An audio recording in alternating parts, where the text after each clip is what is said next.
Translation and purport by His Divine Grace, A.C. Bhaktivedanta Swami Srila Prabhupada.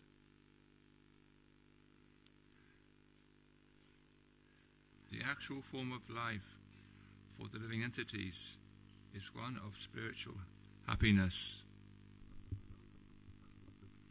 which is the real happiness. This happiness can be achieved only when one stops all material activities. Material sense enjoyment is simply imagination. Therefore, considering this subject matter, I have ceased from all material activities, and I am lying down here.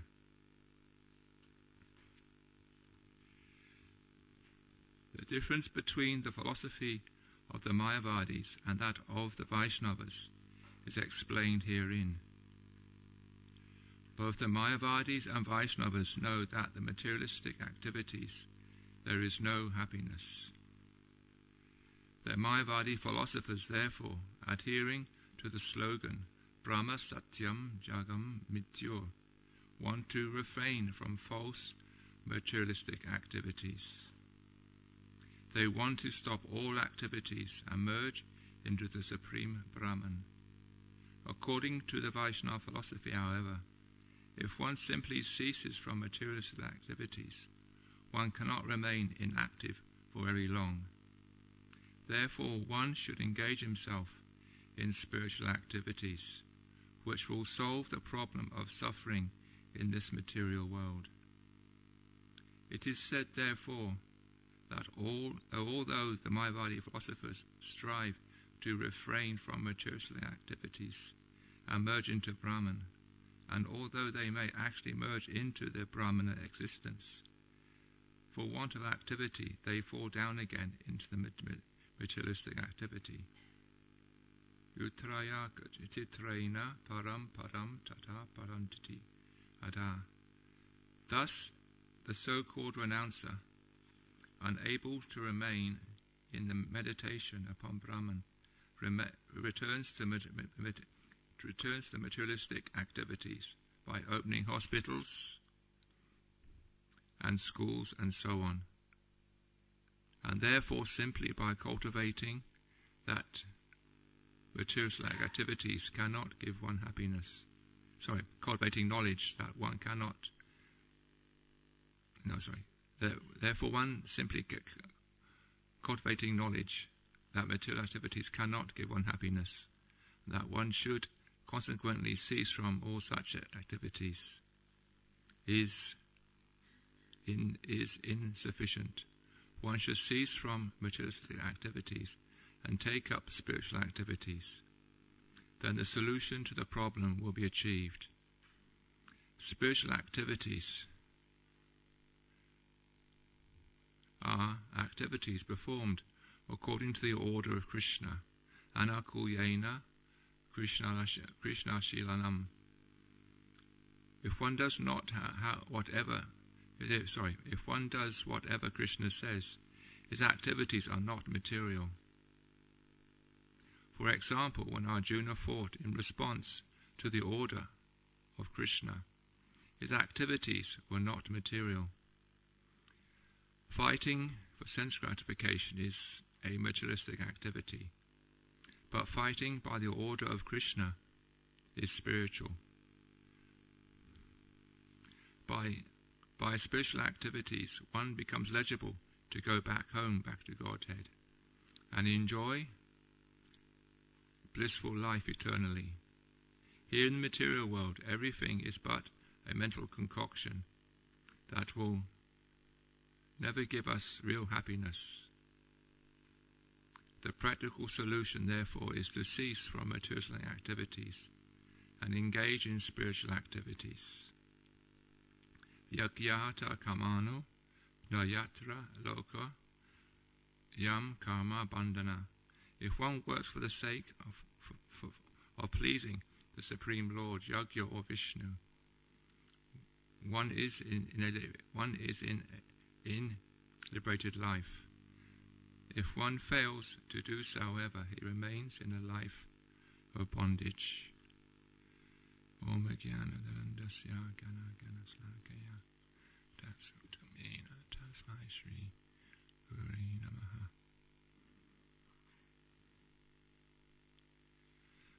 So, this verse is, of course, is carry on with the conversation between the saintly person lying down as a snake and Prahlad Maharaj. So it's describing, actually, in the beginning, it seems there's not much difference between the Mayavadi philosophy and Vaishnava philosophy, because we both realize that most activities don't bring happiness. But, of course, one has to engage this material senses and material body in devotional service. And of course the Mayavadis, their goal is to merge into the bodily effulgence of Krishna, and where there's no actually activities there. So they have to return again back to this material world. But devotees, Vaishnavas,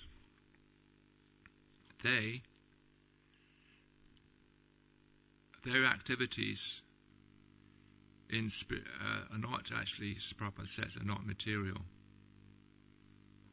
It is actually devotional service, which it says here.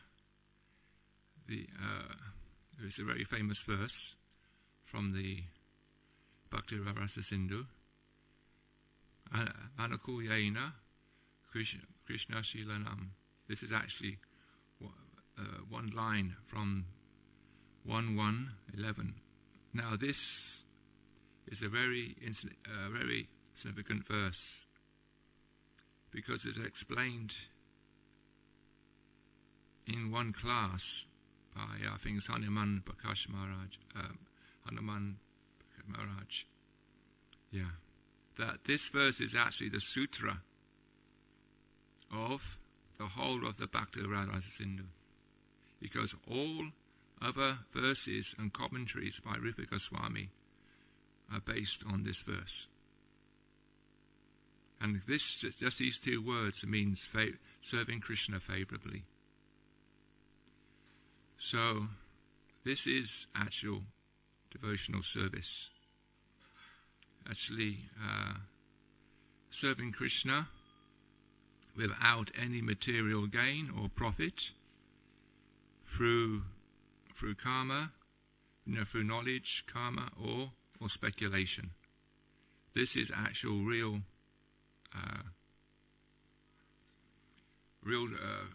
bhakti or para bhakti. Now, of course, that whole book of the Rupa Goswami's Bhakti Rasa Sindhu is it's a very important book, because generally we read it it's one of the 4 books you have to study on the Bhakti Sastri course. Now, it's now is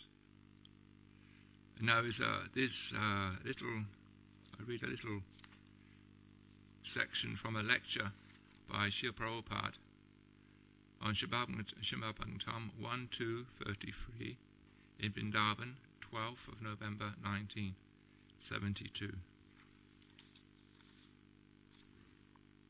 This is called Going Beyond Apprenticeship. The more you engage in devotional service, the more your senses will become pure or uncovered. And when they are completely uncovered, without any destinations, then you are capable of serving Krishna. Vaidhi Bhakti is apprenticeship. Real Bhakti, Para Bhakti, is Raganuga Bhakti. After surpassing Vaidhi Bhakti, we have to come to Raganuga Bhakti. in the material world, if we do not make any further progress in devotional service, if we are simply sticking to the sastric regulation process and try not to go beyond that, we remain kanistha adhikaris. The sastric process of regulation is required. I say required because we cannot jump over the process. We cannot jump over any part of the process. Without the sastric process, you cannot go to that platform. But if we only stick to the sastric process and try not to improve ourselves, we remain kanistha adhikaris.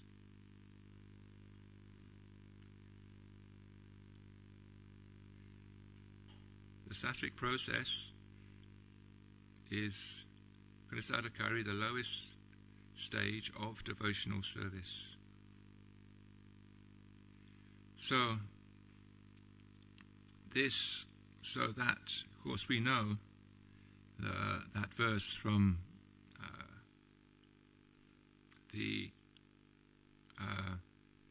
so devotional service actually begins with hearing and chanting.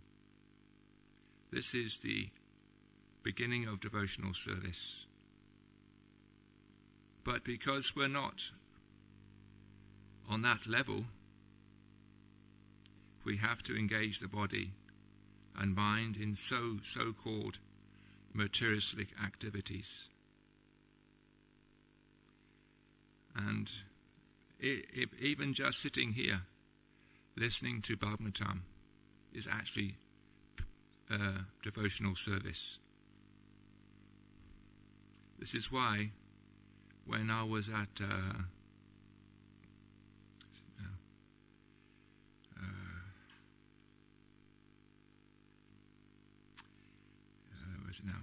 last year I went to one temple, I forget now what it is now, Govinda Maharaj's temple where Gopal is. Gopal Ju temple one day. The class is the morning class is 2.5 hours every day. And everybody, temple devotees, they have to be there and listen. And then at 11 o'clock, 10:30, breakfast is served. And then, of course, other activities go on, Bhajari service, making garlands, etc., like this. But the main service is listening to the glories of the Bhagavatam. Why do we listen to the glories of the Bhagavatam? Because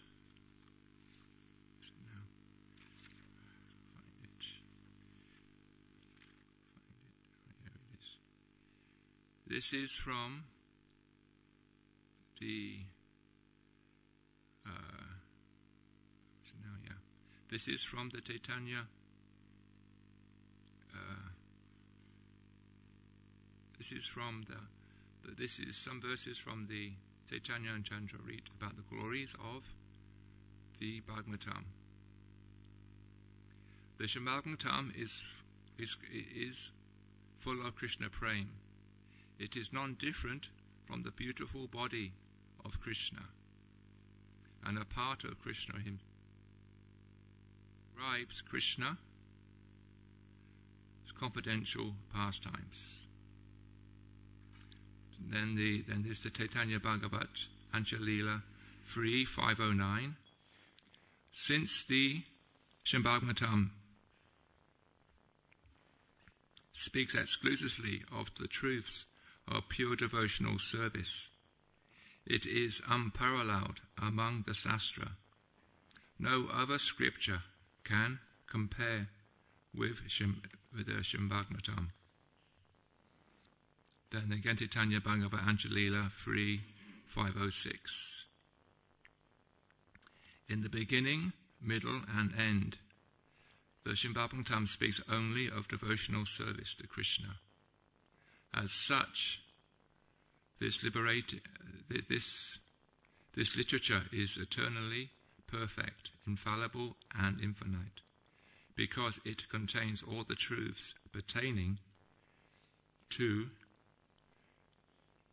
the infinite. Now, what is the truth? Somewhere here, it's a nice sloka. Somewhere.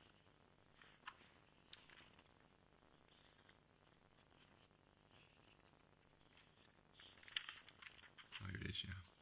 This is a sloka. It's from the CC, but I didn't put the reference down. Sloka goes, Krishna Tattva, Bhakti Tattva, Prema Tattva, Sara, Bhava Tattva, Rasa Tattva, Lila Tattva, Ara.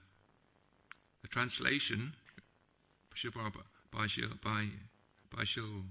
Prabhupada is, Krishna consciousness means to understand the truth of Krishna, the truth of devotional service, the truth of Godhead,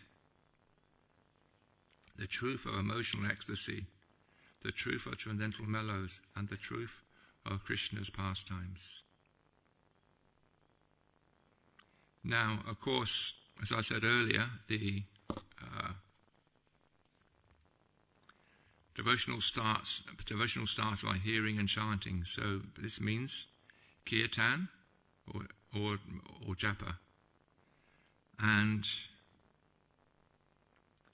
But to understand this actual philosophy of Krishna consciousness, we have to understand the three basic tattvas that Bhaktivinoda Thakur mentions in Jaiva Dharma, which is Sambandha, Abhideya, and Prayojana. And he writes, if nobody understands these three basic tattvas, these truths, then one will not understand the actual philosophy of Krishna consciousness. And where is it now? It's backed up by the Sastra here somewhere. I'll find it. Go find it.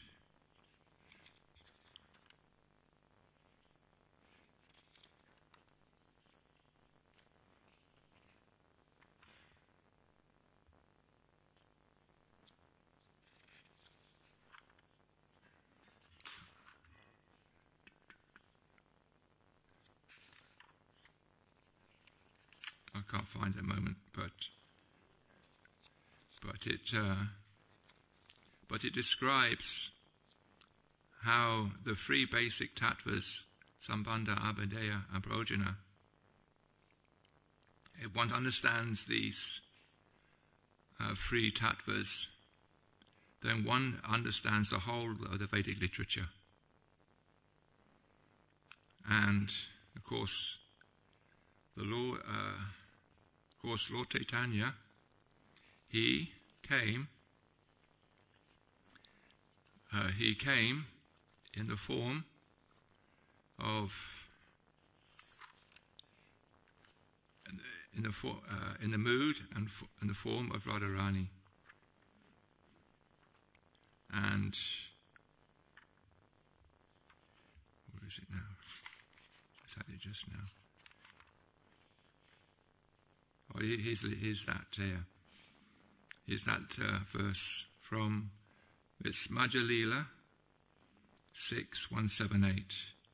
Bhagavanda Sambandha Bhakti Abhideya Haya Prema Prayojana Veda Tina Vastukaya. The Supreme Person and Godhead of Krishna.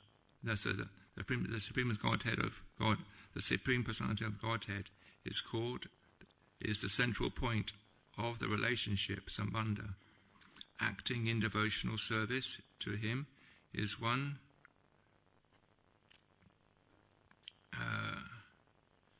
realizes his occupation, Abhideya, and the attainment of love of Godhead, Prayojana, is the ultimate goal of life. These are the three subject matters described in the Vedic literature. So then, as I read earlier, we have to, in the beginning of our purification, we start with Vaidhi Bhakti, following rules and regulations. But as Srila Prabhupada said in that lecture that I just read an excerpt from, we have to progress to Raganuga Bhakti. Now, Raganuga Bhakti, generally, as I heard from Ayendra Babu the other day, in one of his lectures, is actually misunderstood, or the word is actually misunderstood. It simply means attraction to Krishna.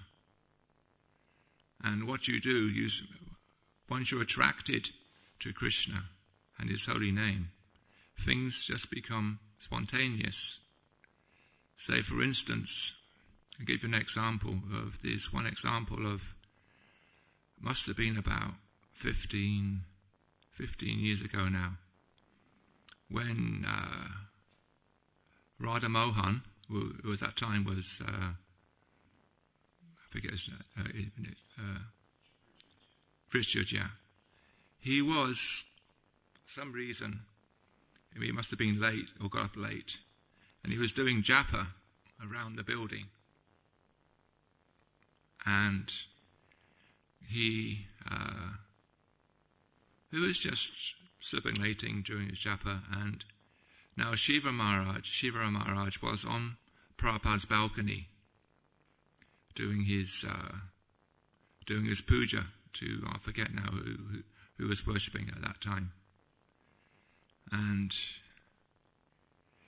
then he finished his puja, and then he was just sitting back or sitting down, and he saw Radha Mohan walking around. Then he noticed Radha Mohan saw one piece of litter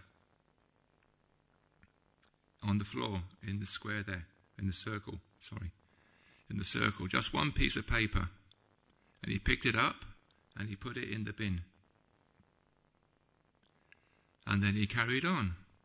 To us, picking up a piece of paper to put in the bin is nothing. It's just insignificant. And so then he carried on.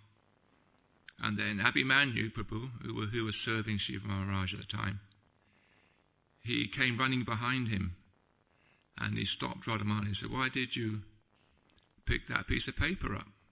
Shiva Maharaj, he wants to know. So he said, so Radha Mohan, he replied, he says, "This is Krishna's property. There should be not one piece of litter on Krishna's property." And then Abhimanyu Prabhu went off in another direction, and then Radha Mohan Prabhu carried on. Then again, as he's walking around, Abhimanyu appeared with a plate of Mahapishadam from Shiva Maharaj's deities. He said, "Shiva Maharaj," he said, he's very pleased with your service. He says, you're acting spontaneously. So we could be performing Raganuga Bhakti without even realizing it. If we do it as a devotional service is spontaneously, without any thought of material profit or gain from it. Now, if it's mixed, if it is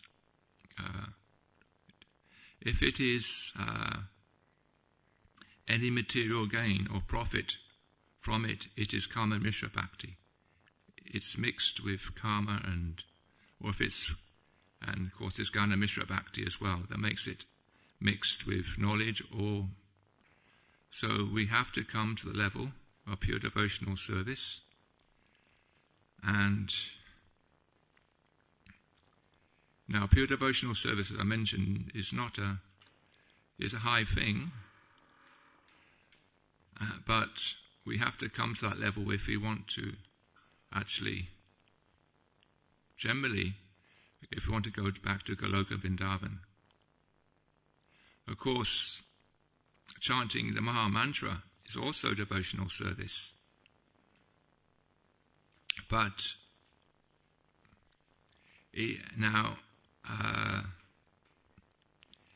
it's explained nicely by Indra Prabhu and of course in Srila Prabhupada's books and the books of the Goswamis. They explain very nicely about the 3 levels of chanting. Of course, there's Namaparad, Namabas, and Prema Bhakti, Sudha Bhakti. And it shows you the power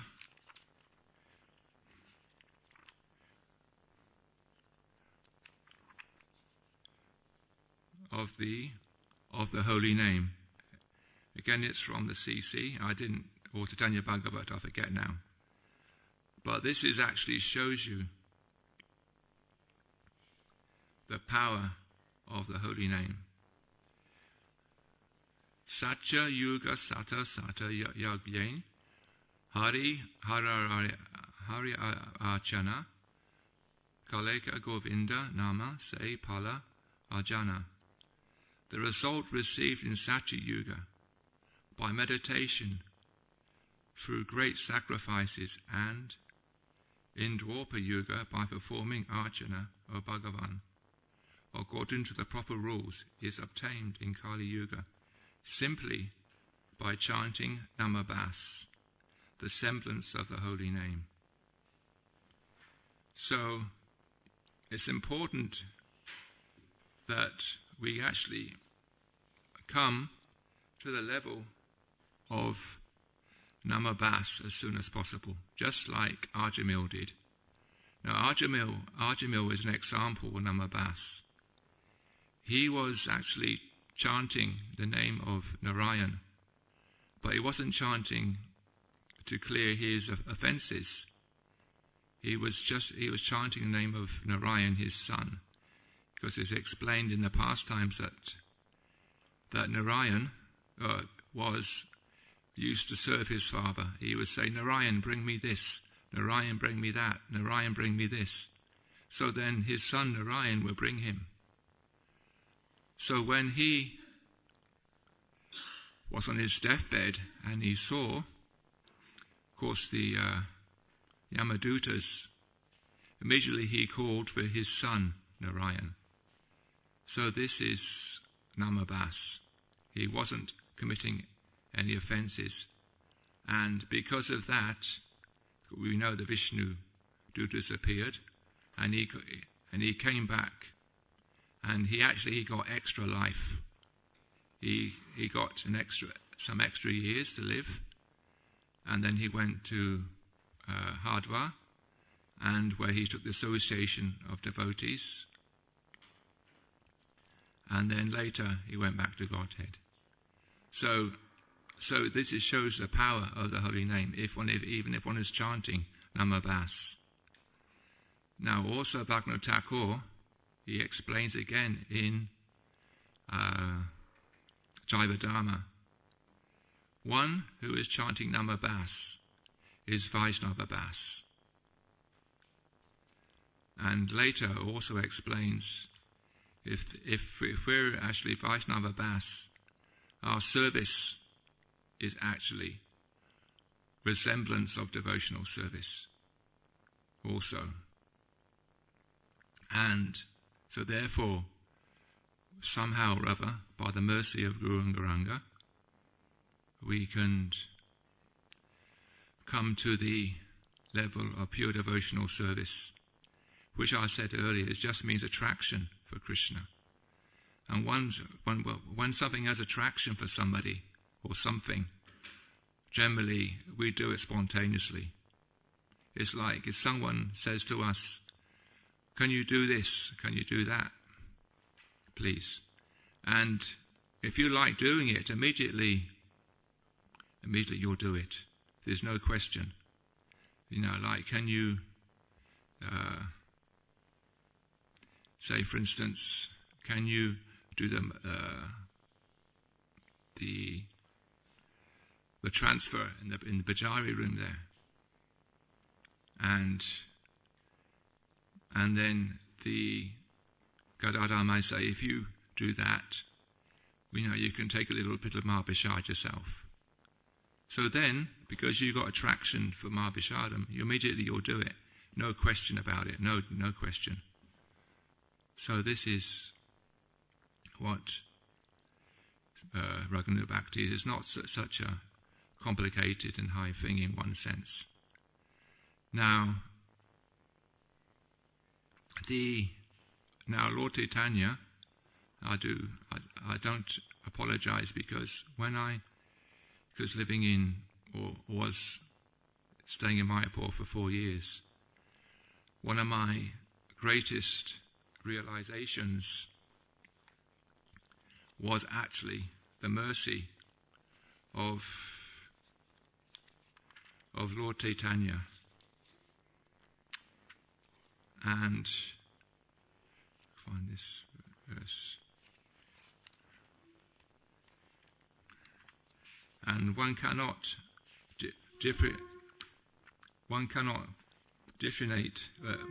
separate Lord Chaitanya from Krishna.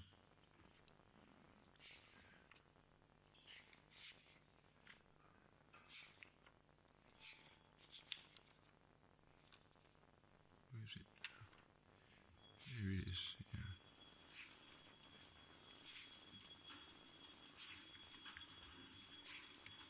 Oh yeah. No, not that one. At the end, I think. Anyway, it describes, there's one verse in the Bhagavatam, 11th canto, 5th chapter, verse 32, describes how Krishna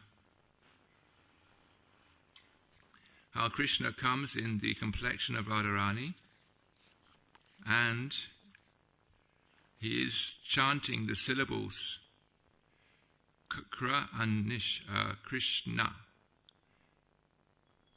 and he will perform Sankirtan. Now,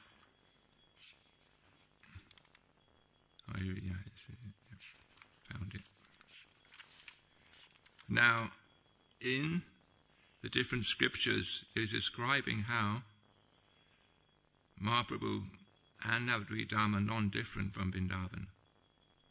In fact, it says in one of the Samhitas where Parvati, she's asking Lord Shiva, who created Navadvip Dham? And Lord Shiva says, Radharani created Navadvip Dham. And then he explains that anyone who sees Mayapur Dham and Vrindavan Dham different, I will fire my sharp arrows at them eternally. So we have to be very careful not to make sure we don't see any difference between Mayapur Dham and Vrindavan Dham. No, actually, Navadvip is the place in Kali Yuga. Now, there's different verses here describing how Mayapur and Vrindavan are non-different. So I'll just read some of them.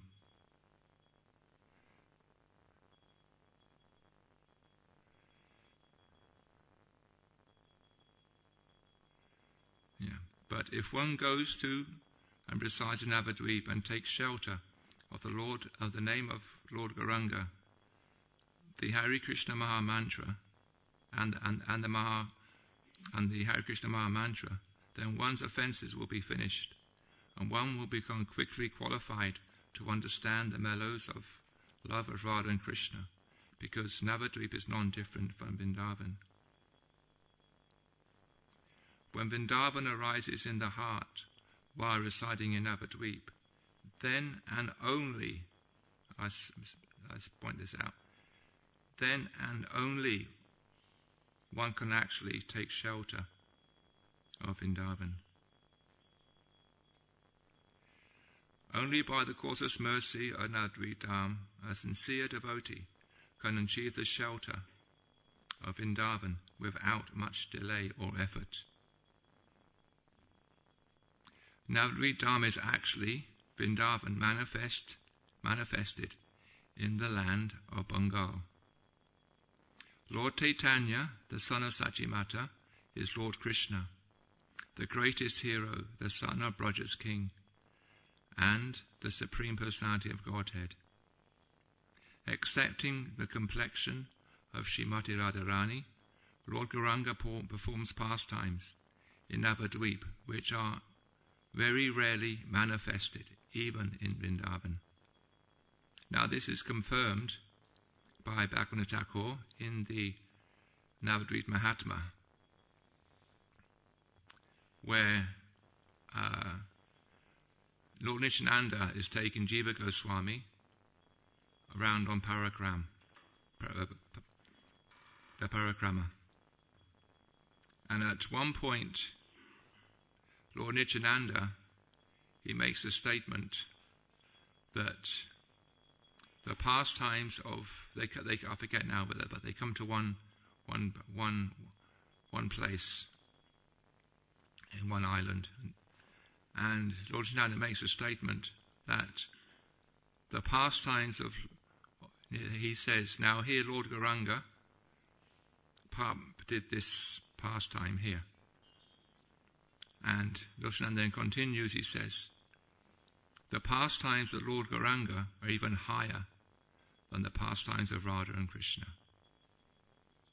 So you can check, if you read Navadvip Mahatma, you can check it out. And so this is also confirmed here at the end, which is really, rarely manifested. Even Gauranga performs pastimes in Navadvip, which are rarely manifested even in Vrindavan. Now, of course, to see even the pastimes of Radha, or the pastimes actually, to see Krishna is not an easy thing. In fact, it's very difficult to see Krishna. Because Krishna is very, very crooked. He's bent in 3 places. So how can you, he's a very tricky fellow, Krishna. But Mahaprabhu, he's very straight, he stands straight. He's very straightforward, he's very straight. But Krishna is very, very tricky fellow to understand. But as he comes, Mahaprabhu is very straight, as we know, straight physically, and straight in the actual philosophy as well. As we know, when he forbid Chota Haridas for coming, he forbid Chota Haridas, and he said, I never want to see him again. So this is how straight he is. Now Krishna is very crooked. He's a bit slippery sometimes. He says things and then he does the opposite. So it's not easy to understand Krishna. But by the mercy of Lord Chaitanya, we can understand Krishna. And we can see Krishna through the pages of the Srimad Bhagavatam. So there's a little pastime, I'm sure we all know it, when Bhaktisiddhanta Swami Thakur, he was doing the Brajamandal Parakram, and Prabhupada was there as a householder, if I remember rightly. And so then he was giving, Bhaktisiddhanta Swami Thakur was giving was giving the Shambhagamatam class in the evening. So the disciples were gathered around, and then, I don't know how many it was, but some of his disciples, they came walking in halfway, or at some point of the lecture. And Bhaktivedanta Swami Thakur, he said, "So, where have you been?" He said, "Oh, Guru Maharaj, we have been to local temples to take darshan of the deities." And Bhaktivedanta Swami Thakur, he said, "All you have done is just exercise for the eyes. If you want to see Krishna, one sees him through the pages of the Bhagavatam. This is how to see Krishna. Of course, our eyes have to be anointed with the ointment of love to see this, of course. So of course, here we should not think, we're here in front of Radha Kulwanda Sitaram Hanuman. We should not think they're just marble statues. No, they're actually Krishna themselves, Ram himself, Lord Chaitanya, Lord Nityananda themselves. They're actually there, but they've come in a form. So actually Krishna can see us, because actually darshan means Krishna is seeing us. This is explained by Janivas Prabhu in Mayapur. When you come to the darshanarti, they open the curtains. Krishna's looking out at us to see who's there and who's not there. So this is why Krishna comes in his deity form, and of course to be worshipped and to get to be offered something to eat, some bhoga, which turns into prashadam, of course, mahaprashadam, of course. So then, but the point I'm trying to make, we cannot see Krishna very easily. We have to have the mercy of a prema devotee who's a Uttama Bhakta, who can see Krishna and take his association. And of course this is why we take shelter of Lord Chaitanya, who's actually the perfect example of the perfect example of bhakti, because he came to show by example. Because Krishna, he said in his Goloka Vrindavan, he said after he finished his Kurukshetra Leela, he said, "I have performed my Kurukshetra Leela. Now I am here, but the fallen conditioned souls of Kali Yuga, they do not know anything about devotional service. They do not know anything. And I have kept this prema to myself. So I have to go down, descend to give this prema freely." And anyway, I've lost it now.